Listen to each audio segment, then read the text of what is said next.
കട്ടപ്പനയിലെ നിക്ഷേപകൻ സാബു തോമസിന്റെ മരണത്തിൽ ആരോപണ വിധേയരെ സംരക്ഷിച്ച് പോലീസ്. സാബുവിനെ ഫോണിലൂടെ ഭീഷണിപ്പെടുത്തിയ CPM ജില്ലാ കമ്മിറ്റി അംഗം VR സജിയുടെ മൊഴി മരിച്ച് ഒരാഴ്ച കഴിഞ്ഞിട്ടും രേഖപ്പെടുത്തിയിട്ടില്ല. സജിയുടെ ഭീഷണി സന്ദേശം എത്തിയ സാബുവിന്റെ ഫോൺ ഫോറൻസിക് പരിശോധനയ്ക്കായി അയച്ചിരിക്കുകയാണ്. ആത്മഹത്യാ പ്രേരണാകുറ്റം ചുമത്തിയ സൊസൈറ്റി ജീവനക്കാരെയും ഇതുവരെ അറസ്റ്റ് ചെയ്തിട്ടില്ല.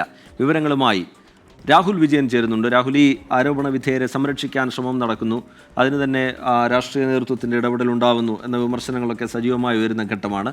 കുടുംബം പറയുന്നത് എന്താണ്? ഈ പോലീസിൻ്റെ നിലവിലുള്ള നടപടികളെ കുടുംബം നോക്കിക്കാണുന്നത് എങ്ങനെയാണ്?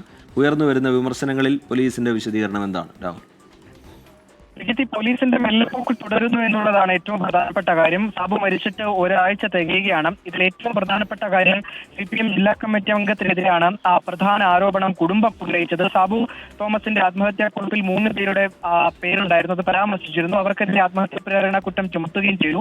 അവർ സൊസൈറ്റി ജീവനക്കാരാണ്. രാഹുൽ വിജയൻ വിവരങ്ങൾ നൽകിക്കൊണ്ടിരിക്കുകയാണ്. ചെറിയ ചില സാങ്കേതിക തടസ്സങ്ങളുണ്ട് ടെലിഫോൺ സംഭാഷണത്തിൽ, അത് ഉടൻ തന്നെ പരിഹരിക്കുന്നതായിരിക്കും. അതിനുശേഷം ഈ വാർത്തയുടെ വിശദാംശങ്ങളുമായി രാഹുൽ വിജയൻ നമുക്കൊപ്പം ചേരും. കട്ടപ്പനയിൽ നിക്ഷേപകൻ സാബു തോമസിന്റെ മരണത്തിൽ ആരോപണ വിധേയരെ പോലീസ് സംരക്ഷിക്കുന്നു എന്ന വിമർശനമാണ് ഇപ്പോൾ ഉയരുന്നത്. സാബുവിനെ ഫോണിലൂടെ ഭീഷണിപ്പെടുത്തിയ CPIM നേതാവ് VR സജിയുടെ മൊഴി ഇതുവരെ രേഖപ്പെടുത്തിയിട്ടില്ല എന്നുള്ളതാണ് വിമർശനത്തിന് പ്രധാനപ്പെട്ട കാരണങ്ങളിലൊന്ന്.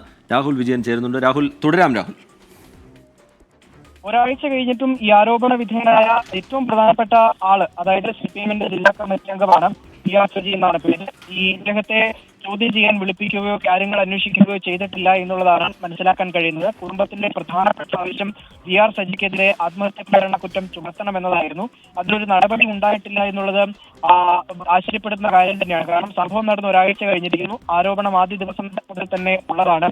സാബുവിനെ ഈ VR സജി ഭീഷണിപ്പെടുത്തുന്ന ശബ്ദ സന്ദേശം ഉൾപ്പെടെ പുറത്തു വരികയും ചെയ്തിട്ടുള്ളതാണ്. എന്തായാലും ആ ശബ്ദ സന്ദേശമുള്ള ഫോറൻസിക് പരിശോധനയ്ക്ക് പോലീസ് അയച്ചിരിക്കുന്നു. അതിന്റെ പരിശോധനാ ഫലം കൂടി എത്തിയതിനു ശേഷം സാബുവിനെതിരെ ഈ VR സജിക്കെതിരെ നടപടി സ്വീകരിക്കണോ വേണ്ടോ എന്നുള്ള കാര്യത്തിൽ തീരുമാനമാകും എന്നുള്ളതാണ് പോലീസ്